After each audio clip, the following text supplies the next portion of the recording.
આવતા 3 દિવસ આખા ગુજરાતમાં અને ખાસ કરીને મોરબીમાં રેડ એલર્ટની જાહેરાત રાજ્ય સરકારશ્રી દ્વારા કરવામાં આવી છે.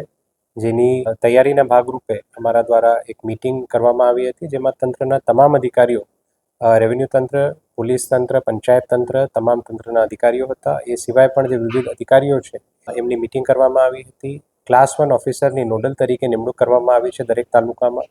એ આવતા 3 દિવસ એ જ તાલુકામાં સ્ટેશન રહે એ પણ સૂચના આપવામાં આવી છે. એ સિવાય શેલ્ટર હોમ્સની તૈયારી બાબતે, જે વિવિધ રસ્તાઓ છે જેના ઉપરથી પાણી પસાર થાય છે એના બાબતે અને અન્ય તમામ પ્રકારની જે તૈયારીઓ છે એ બાબતે પણ અમે સમીક્ષા કરીને માહિતી મેળવી છે અને તંત્ર અત્યારે એ બાબતે ખૂબ જ કાળજી રાખી રહી છે.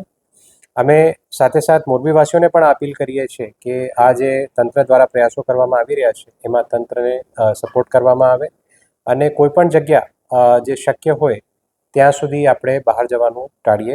રોડ ઉપરથી જો પાણી પસાર થતું હોય, ભલે એ 3 કે 4 ઇંચનું જ પાણી હોય, ત્યાં પણ આપણું વાહન કે અન્ય રીતે પસાર થવાનું અવોઇડ કરીએ, જેથી કોઈ પણ પ્રકારના ઇન્સિડન્ટને આપણે અવોઇડ કરી શકીએ.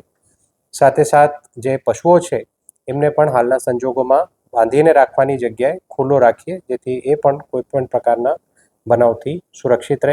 જિલ્લામાં આવતી કોઈ પણ ડિઝાસ્ટરના સમયે તંત્ર અને લોકોનું જ્યારે સારું સહકાર હોય ત્યારે જ આપણે એનાથી બહાર આવી શકીએ છીએ. તો તમામ મોરબીવાસીઓને મારી આપના વતી અપીલ છે કે આપ લોકો તંત્રના તમામ જે પ્રયત્નો છે એમાં અમારો સાથ સહકાર આપે. એક SDRF ટીમ છે જે અત્યારે મોરબી મહાનગરપાલિકા વિસ્તારમાં સ્ટેશન છે. હાલ અન્ય ટીમોની જરૂરિયાત જણાતી નથી, પરંતુ રાજ્ય સરકારશ્રી તરફથી અમને સંપૂર્ણ આશ્વાસન આપવામાં આવ્યું છે કે કોઈ પણ વિસ્તારમાં જો મદદની કામગીરીમાં NDRF કે SDRFની જરૂર જણાતી હશે તો ત્વરિત ટીમ્સ અમને મોકલવામાં આવશે. સ્કૂલ, કોલેજ, આંગણવાડી બાબતે અમે ગયા વીકમાં એકવાર જાહેરાત કરી હતી અને સ્કૂલ્સને બંધ રાખ્યા હતા.